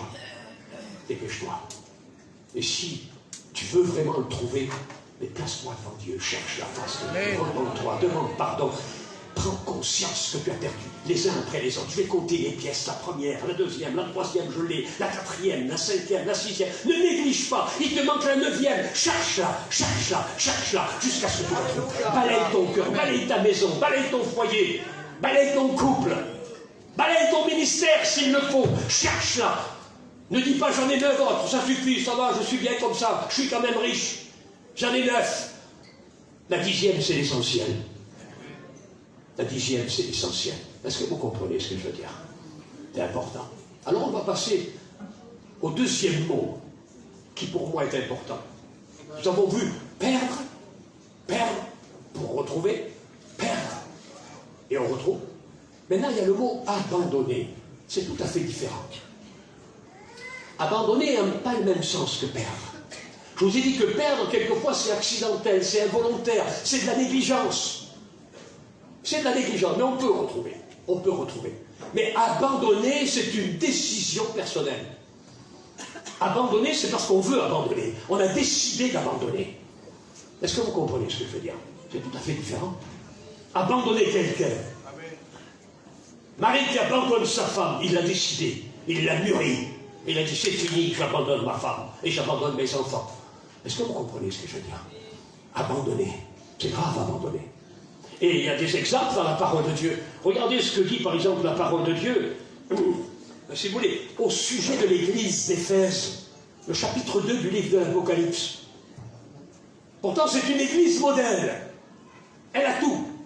L'église d'Éphèse, elle a tout. Elle a tous les dons spirituels. Elle est riche. Elle a des œuvres. Elle a des choses extraordinaires. Mais c'est une église modèle. J'ai noté un petit peu ce qu'elle a. C'est assez étonnant d'ailleurs. Hein, quand on lit ce texte de l'Apocalypse, écoute, on va le lire ensemble. C'est intéressant quand même de lire la parole de Dieu. Vous ne pensez pas? Hein? On est sûr de ne pas se tromper. Quelquefois, on oublie. La mémoire fait défaut et on oublie quelquefois l'essentiel du texte écrit. Alors regardez ce qu'il est écrit ici. Je connais tes œuvres. Ah, pas n'importe qui, elle a des œuvres. Elle fait des œuvres. Elle a peut-être un système social pour aider les malheureux. Elle a des œuvres. Elle envoie peut-être de l'argent pour les prisonniers. Elle fait peut-être des repas pour les pauvres malheureux qui sont sur les bords des routes. Elle a des œuvres. Elle fait du bien. Elle dit, je connais ton travail. Elle est brillante, hein, l'église d'Éphèse. Elle travaille. Il n'y a pas beaucoup d'églises qui travaillent aujourd'hui, mais elle travaille. Je connais ton travail. Il dit, je connais ta persévérance. Mais c'est pas possible, quelle église modèle? Vous avez des églises comme ça chez vous, qui font des œuvres, qui ont du travail, qui sont persévérantes. C'est formidable, ça, hein? Ah, pas de problème, hein? C'est l'église type. C'est l'église modèle. Je sais que tu ne peux supporter les méchants. Ah, hein? Elle prend position contre le méchant. Alors elle continue, regardez ce que dit l'ange. Je sais que tu peux supporter les méchants, que tu as éprouvé ceux qui se disent apôtres. C'est-à-dire que tu sais reconnaître le vrai du faux. Tu sais reconnaître les vrais serviteurs de Dieu et ceux qui ne sont pas les vrais serviteurs de Dieu. Les vrais apôtres et les faux apôtres. Elle a du discernement. Mais elle est formidable, cette église. Moi, je voudrais que notre église ressemble à cette église. Alors regardez, il continue. C'est très intéressant ce qu'il dit. Hein? Et il dit, et que tu les as trouvés menteurs. Ah, elle sait discerner le mensonge de la vérité. Elle a écouté ces faux docteurs, ces faux apôtres, et aussitôt son esprit a été en éveil pour reconnaître que ces hommes-là étaient des menteurs. Bon, quel discernement elle a, cette église. Alors regardez, il continue. Hein. Tu as de la persévérance, bien sûr. Je sais que tu as souffert à cause de mon nom. C'est même une église qui a souffert à cause du nom de Jésus. C'est-à-dire que quand elle était dans cet état d'esprit, cette église, quand elle vivait dans cet état d'esprit, c'était une église parfaite. L'église d'Éphèse était une église sans reproche, parfaite. Le Seigneur lui-même en fait l'éloge. Imaginez-vous, c'est pas elle qui le dit, moi je suis comme ça, je suis comme ça. C'est le Seigneur qui fait éloge de la qualité spirituelle de cette église d'Éphèse. Par rapport au passé, parce qu'il parle au passé, je sais que tu étais, il parle au passé, je sais que tu as fait, au passé il parle. Il y a eu quelque chose qui s'est passé, qui fait qu'en définitive, elle n'est plus comme le Seigneur lui en donne l'éloge. Il y a quelque chose qui s'est passé, elle n'est plus ce qu'elle était. Il y a eu un changement, il y a eu un bouleversement dans cette église. Elle a été parfaite, elle a été un modèle. On avait l'éloge de cette église, au passé, au passé, au passé. Depuis combien de temps, je n'en sais rien, la Bible ne dit pas, mais ça appartenait au passé. Elle avait un bon passé, elle avait un passé exemplaire. Est-ce que vous comprenez ce que je veux dire? Alors il continue, c'est pas fini, c'est pas fini. Je sais que tu as souffert à cause de mon nom, et que tu as souffert, et que tu ne t'es point lassé. C'est-à-dire que dans la souffrance, tu ne t'es pas fatigué. Dans la souffrance, tu ne t'es pas découragé. Tu as persévéré, persévéré, persévéré. Et voici, il va faire un reproche à cette église. Non pas par rapport à son passé, puisqu'il en donne l'éloge du passé, mais par rapport à son état d'esprit, l'état de son cœur aujourd'hui. Et regardez ce qu'il dit. Mais ce que j'ai contre toi, c'est que tu as abandonné ton premier amour. Il ne dit pas perdu. Il ne dit pas perdu. Il dit abandonné. S'il l'aurait perdu, on aurait pu dire, bon, on va essayer de le chercher, on va le retrouver. C'est un accident, c'est un oubli, c'est une négligence. Aussitôt, on va se reprendre, on va le chercher. Mais tu as abandonné. C'est-à-dire qu'il y a eu, en quelque sorte, une volonté de mettre de côté la qualité de l'amour pour Dieu. C'était plus l'amour passion. C'était un amour primaire. Un amour qui n'était plus un amour de feu pour Dieu. Alors tout ce qu'elle a fait, tout ce qu'elle a fait, tout ce qu'elle a fait, c'est bien, tout ce qu'elle a fait, c'est bien. Mais elle est passée à côté de l'essentiel. Elle a abandonné son premier amour. Il dit bien abandonné. Il ne parle pas de perdu. Et le mot grec original, c'est bien le mot abandonné. Et même le mot est plus fort. Savez-vous ce que c'est? Tu as répudié ton premier amour. Répudier, ça veut dire quoi? Ça veut dire qu'en définitive, tu étais marié à moi et tu m'as répudié, comme on répudie une femme et qu'on n'en veut plus. Comme on divorce une femme. Comme on devient infidèle à une femme. Voilà le mot grec quand il emploie le mot abandonné. Est-ce que vous comprenez ce que je veux dire? C'est ça la différence entre abandonner et entre perdre. Je dirais que perdre n'est pas aussi grave qu'abandonner. Parce qu'abandonner, c'est une volonté. On abandonne, on choisit, on prend une décision personnelle. Perdre, c'est un accident. C'est une faiblesse. C'est une négligence. Mais là, il n'y a pas de négligence. C'est en quelque sorte quelque chose qui t'a détourné de ton premier amour. Combien tu étais beau quand je t'ai conduit au désert et que tu étais ma bien-aimée. Mais où es-tu? Où es-tu aujourd'hui? Le vrai amour ne meurt pas. C'est dans le Cantique des Cantiques que nous rappelle la Sunamite, elle dit, le vrai amour ne meurt pas. Rien ne peut le couler. Les eaux peuvent passer dessus. Il peut y avoir n'importe quoi. Quand on aime, on aime. Quand on aime, on aime. Rien ne peut éteindre l'amour. Rien, rien, rien, rien, rien. Aucun océan, aucun tsunami ne peut éteindre le feu de l'amour dans le cœur de quelqu'un. Est-ce que vous comprenez ce que je veux dire? Et c'est ça qui plaît à Dieu. Tu peux faire les œuvres que tu veux. Tu peux courir la terre. Tu peux prêcher l'évangile au bout du monde. Tu peux même mourir dans le feu. Il le dit d'ailleurs l'apôtre Paul dans l'épître aux Corinthiens, au chapitre 13. Il dit, même si je parlerais toutes les langues du ciel, des anges et de la terre, même si je donnerais mon corps à brûler, même si je donnerais tous mes biens aux pauvres, même si je ferais ceci ou cela, et encore en plus, et en plus, et en plus, et si je n'ai pas l'amour, le vrai amour, l'amour bouillant, l'amour intense, l'amour agapo, mais je ne suis rien, je ne suis rien. Je ne suis qu'une cymbale qui retentit, elle fait beaucoup de bruit, j'ai fait ça, j'ai fait ça, j'ai fait ça, mais en définitive, tu l'as fait sans amour. Tu l'as fait sans amour. L'essentiel, quand on fait quelque chose pour Dieu, c'est de le faire par amour. Amen. C'est ça qui plaît à Dieu. Par amour. Voilà. C'est grand ça. Par amour. La tsunamite avait compris. Je meurs d'amour. Imaginez-vous ce qu'elle dit. Je meurs d'amour. Je meurs d'amour. On dit en Manlouche, mais pas le tout, je meurs après toi. Une fois, on m'a demandé, vous ne parlez pas de Manlouche, c'est dommage. Une fois, on m'a demandé, comment est-ce que tu traduirais l'amour agapo? Comment tu traduirais l'amour agapo en Manlouche? Alors je me suis posé la question, mais j'ai dit, ben, je vais vous le dire, mais pas le tout, c'est-à-dire, je meurs après toi. Ça, c'est exactement comme un garçon, il voit une fille, et puis il en est amoureux. Il la voit, elle est belle, maman, les cheveux, qu'elle a.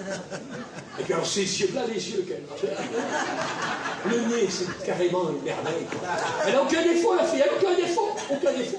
Mais alors il est un peu timide, vous savez, il est un peu timide, il n'ose pas lui parler, puis d'un seul coup il se décide, il se prend le courage à deux mains, il la trouve un petit peu dans un petit coin tranquille, à la sortie de l'église, et puis je meurs après toi, je peux plus vivre sans toi, je rêve la nuit, je rêve le jour, je peux pas, je meurs après toi, je suis fou après toi, je viens fou la nuit, tu me rends fou. C'est comme ça qu'on doit aimer le Seigneur. Tu me rends fou, Seigneur, tu me rends fou de la folie de Dieu. Paul était un fou de Dieu, Il était animé de la folie de l'amour pour Dieu. Il le dit lui-même, il dit, bon, je suis prêt à mourir, je suis crucifié avec Christ. Je veux tellement être près du Seigneur, je veux tellement être près de son cœur, que moi je veux pas être à côté, je veux pas être devant ni derrière, mais je veux être sur la croix avec lui, je veux être crucifié avec lui. Et c'est plus moi qui vis, c'est plus Paul, j'en ai rien à foutre de Paul. Paul c'est un trimard, Paul c'est un misérable, Paul c'est de la balayure, mais c'est Christ qui vit en moi, c'est son amour qui vit en moi. Est-ce que vous comprenez? Quelle passion entre Paul. Quand on lit le texte Christ est ma vie, c'est faible un peu. Quand on regarde le sens grec du mot, c'est plus que cela. Je pense qu'on aurait dû traduire ce mot-là, Christ est ma vie, comme il le dit dans les Éphésiens, je crois, ou dans les Philippiens plutôt. Christ est la passion de ma vie. Christ est la passion de ma vie. Est-ce que Christ est ta passion? Amen. Christ est la passion de ma vie. C'est-à-dire que j'ai qu'une seule passion. Ma femme ne va pas être jalouse, hein, c'est pas de ma faute. Mais moi, j'aime Christ. C'est ma passion. Amen. J'aime le Seigneur, c'est ma passion. La passion de ma vie. J'aime bien ma femme, il n'y a pas de problème. Hein. Attention, ne dites pas ce que j'ai pas dit. Hein. Elle est capable de se lever et de partir. C'est sur le plancher. À 78 ans, ça m'embêterait. Hein. Mais elle sait, on a la même passion pour Christ. On a la même passion, le même amour pour Christ. Amen. Le même amour. Et quand elle me dit, j'ai la passion pour Jésus, j'aime Jésus, je ne veux pas dire, tu dois m'aimer à moi tout seul. Non, non, non, non. On aime Jésus ensemble. Amen. Est-ce que vous comprenez? Je suis pas jaloux. L'apôtre Paul était jaloux. Vous savez que l'apôtre Paul était jaloux. Il avait tellement de passion pour Christ, tellement de passion pour les hommes. Il disait, je suis jaloux de vous. Je vous ai fiancé à un fiancé unique. Je vous ai fiancé à Christ. Je suis jaloux de vous. Et quand je vois que votre passion pour Christ diminue, alors je suis jaloux. Soyons jaloux pour les âmes que nous enfantons pour le Seigneur. Soyons jaloux. Animés d'une sainte jalousie, comme Christ était jaloux. Jaloux pour la maison de son Père. Animé d'un zèle. Jaloux parce qu'on était en train en quelque sorte de rabaisser, de mépriser la maison de Dieu. Alors il va faire un fouet, il va dire, le zèle de ta maison me dévore, regardez ce que vous faites. Et il prend un fouet. Et des fois, il faut se mettre en colère comme ça, une sainte colère. Il y a des gens qui disent, il ne faut jamais se mettre en colère. Moi aussi, ça m'arrive de mettre en colère. Pour les choses de Dieu, pour défendre les intérêts de mon Père, pour défendre l'amour de celui qui m'a tellement aimé. Est-ce que vous comprenez? Il ne faut pas avoir peur de se mettre en colère, d'une sainte colère. Paul l'a fait, combien de fois il l'a fait? Quand il a vu le péché dans l'église de Corinthe, il a dit qu'un tel homme soit livré à Satan pour la destruction de la chair, bien sûr afin que l'âme soit sauvée. Quelle colère il y avait dans cette sanction, dans cette sentence de la part de la bouche de Paul. Il ne jouait pas. Paul, il était en prison à Rome. C'était ses derniers moments. Il attendait son jugement. Il le dira lui-même, tous m'ont abandonné. Il dit, chacun recherche son propre intérêt. Il le dit dans une de ses épîtres, je ne peux pas vous la citer, je n'ai pas de mémoire. Chacun cherche son propre intérêt. Déjà au début, il y avait des serviteurs de Dieu qui ont, au lieu de chercher l'intérêt de Dieu, l'intérêt de l'Église, l'intérêt de la parole, l'intérêt de la bénédiction, l'intérêt des âmes, cherchaient leur propre intérêt. L'évangile n'était plus une priorité pour eux. Elle avait été un certain temps une priorité. Et puis d'un seul coup, leur amour avait changé.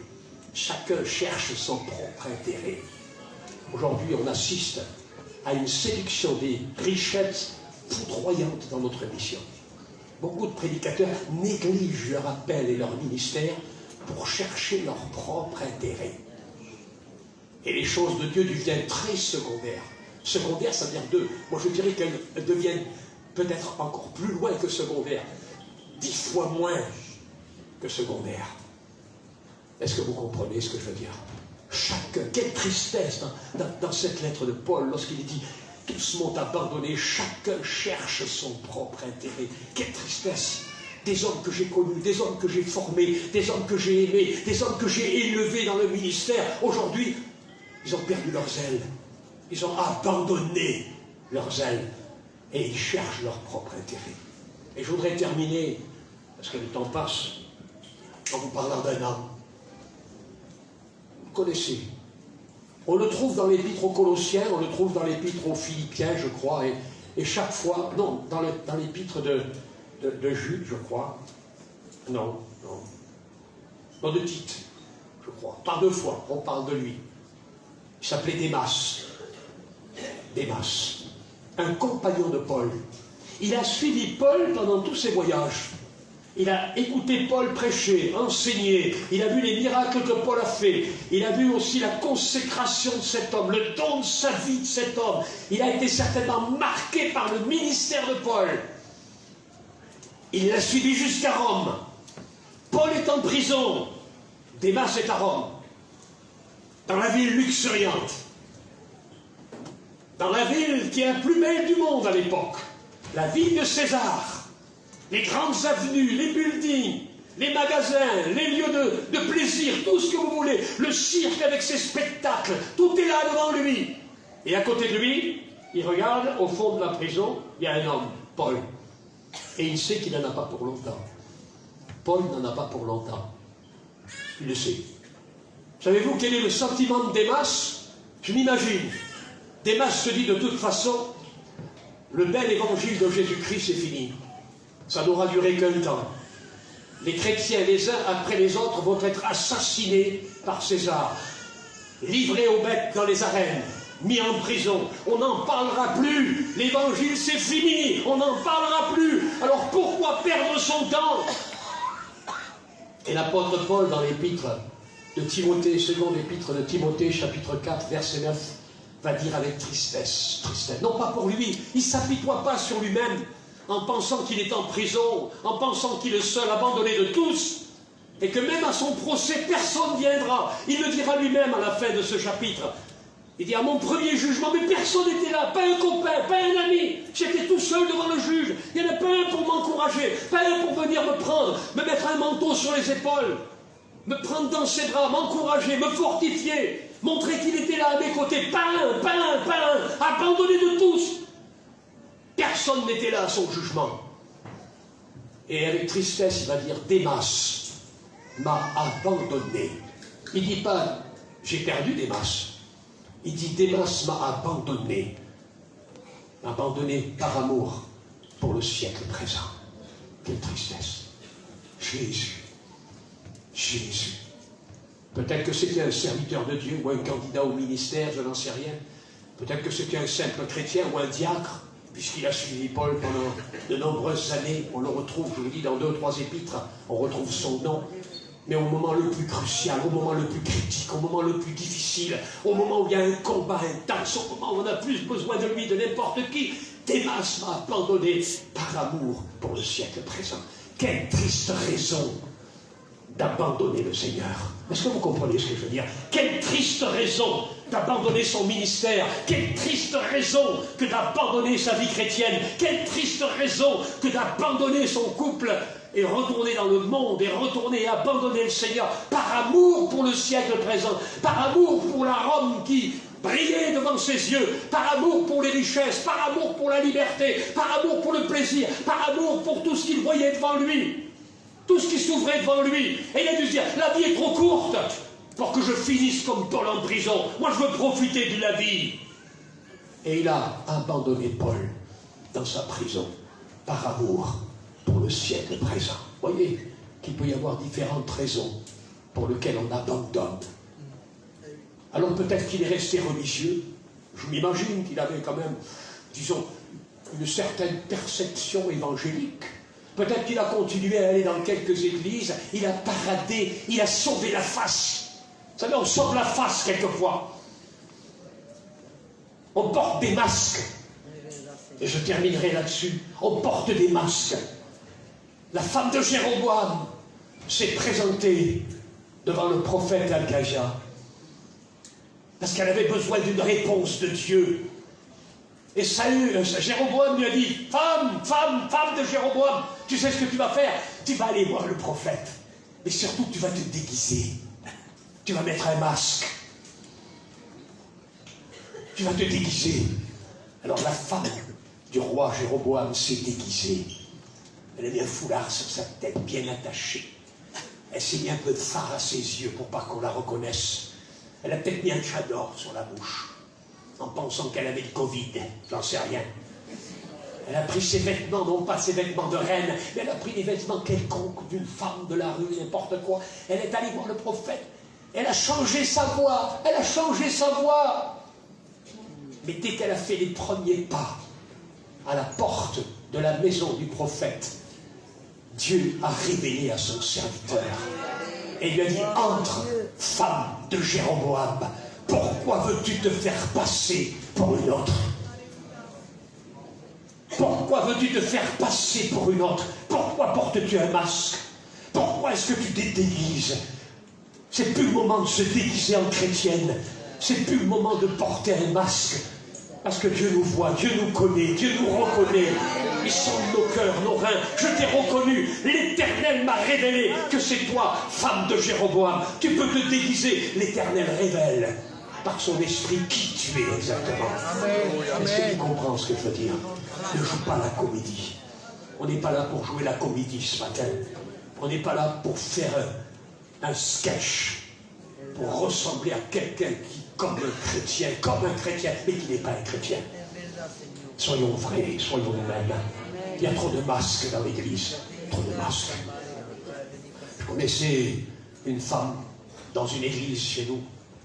On aurait dit Sainte Sarah, la reine des gitans. Si vous auriez vu ça, on lui aurait donné le bon Dieu sans confession. Ah oui, attention, le foulard à la perfection. On aurait dit, je vous dis, carrément une sainte. Tout le monde la prenait pour une sainte. Et à l'intérieur, c'était un nid de vipère. C'était une hypocrite, une mensongère, remplie de médisance et de calomnie, qui détruisait tout autour d'elle, jusqu'à ses propres enfants et son mari. Elle avait un masque. Aujourd'hui, ne porte pas de masque. C'est pas le moment de porter des masques. Le Saint-Esprit connaît les cœurs. Ne porte pas de masque d'un serviteur qui, en définitive, ne sert jamais. Ne porte pas le masque. porte pas le masque. Ne te promène pas avec ta Bible sous le bras, en montrant tes serviteurs avec éventuellement ton badge sur la poitrine en disant « C'est moi, je suis reconnu, hein, attention, je ne suis pas n'importe qui. » Bas les masques. Sers le Seigneur. Aime-le de tout ton cœur. Aime-le de tout ton cœur. Sers-le. Cherche ce que tu as perdu et n'abandonne pas. Même si tu es au bout du rouleau, même si tu es fatigué et que tu es prêt à abandonner parce que ça ne va plus chez toi, laisse-moi te dire une chose. Rampe, cours, mais avance. Et continue. N'abandonne pas. N'abandonne pas. Je vais vous raconter juste l'histoire d'un homme. Il s'appelait Derek Redman. C'était en 1992 aux Jeux Olympiques de Barcelone, juste à côté là. C'était le meilleur coureur que la Terre n'avait porté. Il remportait toutes les médailles. C'était le meilleur, surtout aux 4x100 mètres, 400 mètres. C'était un homme extraordinaire. Personne ne pouvait le battre. Au moment du départ, il a couru. Et à peu près à 300 mètres de l'arrivée, une crampe terrible a saisi son mollet. Il est tombé par terre. Il est tombé par terre, foudroyé par terre. Il a continué la course en rampant, en rampant, en rampant. Les autres lui sont passés comme des flèches devant lui. Trop contents de savoir que le champion était à terre. Ils sont passés en courant, les uns après les autres, devant lui, sans même regarder poser un regard sur lui, ou peut-être même un regard de ricanement. Ah maintenant t'es où? Tu vas être derrière. T'es foutu. T'arriveras pas au but. Tu seras le dernier. Il a rampé, il a rampé. Son père qui était dans les tribunes s'est levé, a couru vers son fils, l'a pris dans ses bras. Parce qu'il ne voulait pas être ramené sur une civière. Il voulait pas. Il voulait finir la course. Il a refusé la civière. Il a refusé les secours. Son père était là, l'a pris dans ses bras et l'a aidé à avancer, jusqu'à 50 mètres de l'arrivée. Là, il a rejeté son père. Il a dit, laisse-moi mon père. Je veux finir la course tout seul. Il a rampé, jusqu'à la ligne d'arrivée. Il est arrivé 10 minutes après les autres. Mais il est arrivé. Il n'a pas abandonné. 60 000 personnes qui étaient dans le stade se sont levées. On n'a pas applaudi le premier, on a applaudi le dernier. Amen. Tout le monde a applaudi, applaudi. Le premier, quand il a vu ça, le premier qui était arrivé, le premier qui avait dépassé tout le monde, le premier qui était arrivé, il a pris sa médaille et il l'a mis autour du cou. Amen. De celui qui était arrivé le dernier, mais qui montrait l'exemple de la persévérance. Écoute-moi, laisse-moi te dire une chose. C'est pas le moment d'abandonner. Même si tu rampes, même si tu es blessé, même si tu boites, même si ça va pas, avance. N'abandonne pas. Le temps n'est pas au bout des abandons. C'est le bout de la victoire qui t'attend. Amen. Donc l'apôtre Paul, j'ai achevé la course.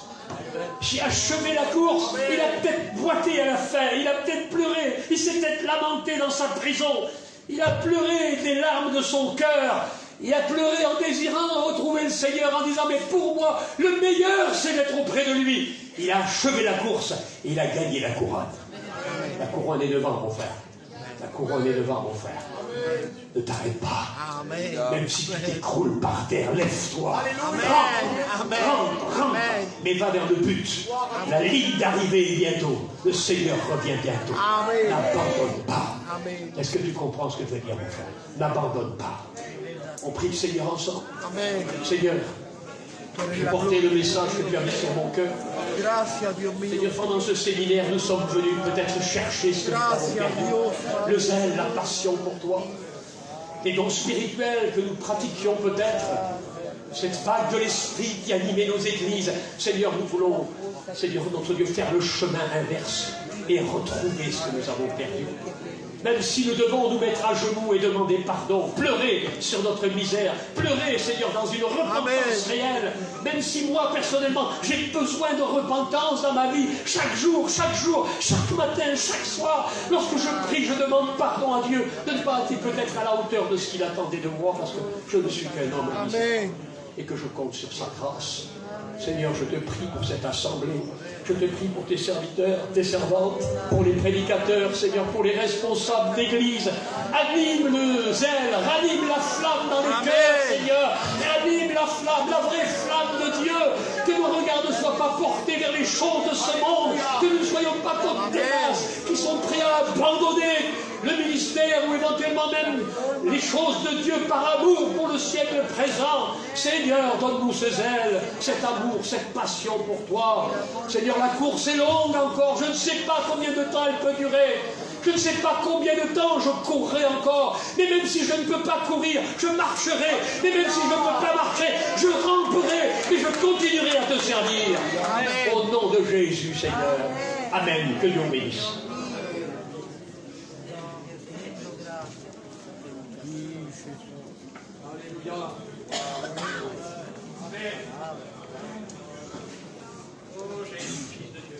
Gloire au Seigneur. Je ne sais pas si nous sommes conscients de ce que nous sommes en train de recevoir. Moi, pour moi, ce que je reçois, c'est des perles. Amen. C'est des cadeaux du ciel. Amen. Que ce soit le message de la corde, que ce soit le message du foyer, hier soir, ce matin. Je sens que c'est la grâce de Dieu qui est en train de parler à son peuple. Amen.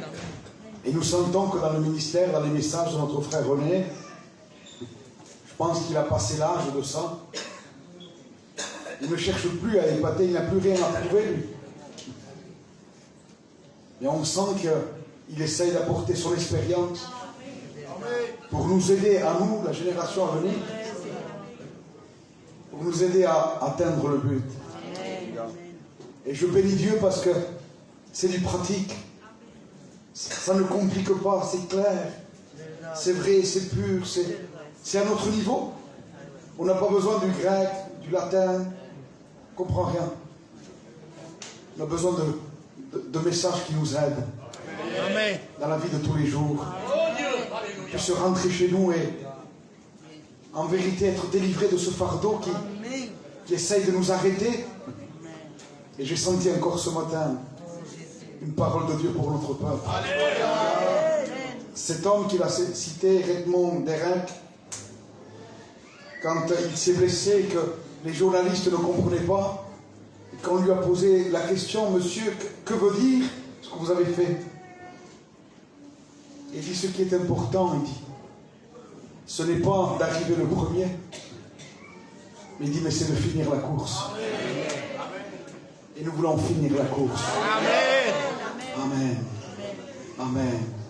On prie le Seigneur. Nous sommes devant toi. Si, Seigneur. Tony, tu le fais. On prie le Seigneur. Nous sommes devant. Merci, Père éternel, pour ta parole, Seigneur. Ça fait tellement de bien, Père éternel, à parler à mon cœur, à ma vie, Jésus-Christ. J'avais tellement besoin de cette parole, Seigneur, qui vient, Seigneur, mettre, Seigneur, en question mon cœur et qui renouvelle ma vie, Père éternel. Seigneur, me voici devant toi ce matin, Père éternel. Seigneur, merci pour cette parole, ces perles précieuses, Seigneur, tombées du ciel pour ma vie, Seigneur. Je te dis merci ce matin. Seigneur, renouvelle mon cœur, renouvelle les cœurs des frères, Seigneur, renouvelle les cœurs des sœurs. Seigneur, je t'en supplie ce matin que ce message, Seigneur, imprègne mon cœur et que toute ma vie, Seigneur, je me remette en question. Seigneur, je te dis merci. Merci ce matin. Renouvelle, Seigneur. Merci, Père éternel, pour mon foyer ce matin qui a reçu cette parole, Père éternel. Merci, Jésus. Amen. Je bénis le nom du Seigneur. Ce matin, je n'ai pas laissé tomber une seule miette de pain. J'ai écouté la parole de Dieu comme vous tous. Et nous nous sommes réjouis. Et quand je suivais le texte biblique de l'Apocalypse, je ne comprenais pas tout à l'heure, pendant que je lisais, je suivais la prédication. Je connais tes œuvres. Et après, il dit, reprends tes premières œuvres. Alors Seigneur, je ne comprends pas si tu connais mes œuvres. Et après, tu me dis, reprends tes premières œuvres. Et je suis en train de réfléchir. Et je me dis, Seigneur, tu connais mes œuvres. Mais le plus important, c'est les premières œuvres que je reprenne. Et que ce matin, je ne sais pas, je voulais faire une prière pour nous tous qui sommes là. chacun s'examine soi-même. Seigneur, je fais des œuvres, tu connais les œuvres que je fais, mais tu me demandes de reprendre les premières œuvres. Quelles sont ces premières œuvres? Nous avons écouté tout au long de la prédication notre premier amour. Et ce matin, je voudrais apporter une prière à nous tous, que nous puissions nous repentir et demander pardon à Dieu. Nous tous, nous repentir et demander. On ne peut pas partir comme ça, courir derrière un repas, cherchant ce que nous avons écouté ce matin. Seigneur, reprendre mes premières œuvres. C'est reprendre l'amour que j'avais auparavant. Quand j'allais aux réunions, je ne me posais pas la question qui prêche. J'allais aux réunions avec empressement, avec joie, cherchant que j'allais me réunir avec mes frères et mes soeurs et que la prédication allait être apportée. Aujourd'hui, maintenant, les chrétiens, quand ils vont à l'église, il y a des œuvres, mais ils posent la question qui prêche, qui apporte la parole. Et ça, c'est décourageant. Cet premier amour, c'est de ne pas regarder qui c'est qui prêche, mais c'est d'aller nous réunir avec des frères et des sœurs. Cette communion fraternelle. Ce matin, avant d'aller plus loin, nous allons remercier le Seigneur et que nous puissions nous repentir. Pas besoin de faire des longues prières, comme font les pharisiennes, pas besoin de les dire en haut de l'estrade, mais au fond de notre cœur. Le Seigneur connaît tout. Le Seigneur sait tout. C'est dans notre premier amour que nous avons abandonné. Nous allons lui demander pardon. Pardon, Jésus. J'ai abandonné cette première amour, c'est-à-dire les premières œuvres. Reprendre tes premières œuvres. Reprendre la Bible. Reprendre la prière. Reprendre cette communion fraternelle. Quand nous, pasteurs, on dit il y a une jeune prière. Dans une église de 100 personnes, il y a toujours 30 chrétiens qui restent. Si aujourd'hui, je ne sais pas, moi, on ne va pas le faire, si on dirait on va faire une jeune prière, je suis sûr et certain, sur 400, il y aurait moins de 60 personnes qui resteraient. Alors pourquoi on est arrivé là? Pourquoi on est arrivé là? C'est parce que Dieu nous fait un appel ce matin. Reprenons nos premiers œuvres. C'est-à-dire reprenons nos premiers amours. Sans aucune idée, sans aucune suspicion de rien. Venir à l'assemblée avec joie, avec allégresse. Aimer Dieu comme passionné pour le Seigneur. Alors je voudrais prier avec vous. Je fais une annonce avant de prier, que cet après-midi, il y a une rencontre de pasteurs ici même, dans ce lieu. À 14h30, il y a une rencontre de pasteurs. Et je voudrais qu'on se recueille et qu'on prie ensemble. Et qu'on puisse dire, Seigneur, je te demande pardon. Parce que je veux reprendre mes premières œuvres. On peut le faire un court moment, s'il vous plaît. Et en même temps, on rend la grâce à Dieu. Ce matin, Seigneur, nous avons écouté ta parole. Nous ne voulons pas passer à côté, mais nous voulons nous examiner nous-mêmes. Sachant, Seigneur, que nous vivons la fin des temps. Sachant que tu reviens bientôt, on le dit. Mais on le sent profondément au fond de notre cœur. Je ne sais pas si ça sera le dernier séminaire que nous vivons. Ces derniers moments spirituels que nous vivons. Tu peux venir à tout moment, Seigneur. Nous voulons reprendre nos premières œuvres. Et ces premiers amours, Seigneur, que nous avions auparavant. Et nous voulons nous humilier devant ta face et te demander pardon. Nous ne voulons plus vivre une vie religieuse, ni une vie dévotique. Ce matin, nous voulons reprendre nos premières œuvres. Reprendre la lecture de la parole. La prière, la communion intime avec toi. Nous ne voulons pas prier que dans l'église, mais prier tout seul. Cette communion intime avec toi. Comme Nicodème, qui voulait avoir un moment intime avec toi. C'est là qu'il a reçu la révélation, car Dieu a tant aimé le monde, qu'il a donné son Fils unique. Seigneur, ce matin, nous voulons te remercier pour ta parole. Merci pour ce rappel dans notre cœur. Nous voulons nous repentir devant toi et te demander pardon, Jésus. Pardon de t'avoir offensé. Pardon de t'avoir oublié, Seigneur. Et nous voulons reprendre ce premier amour que nous avions auparavant, Seigneur. Ce matin, nous te demandons pardon ensemble. Et nous voulons nous humilier devant ta face. À toi soit toute la gloire, la louange par le Saint-Esprit. Amen. Que Dieu vous bénisse. On se revoit donc tout à l'heure à 16h, réunion de cet après-midi. C'est dommage.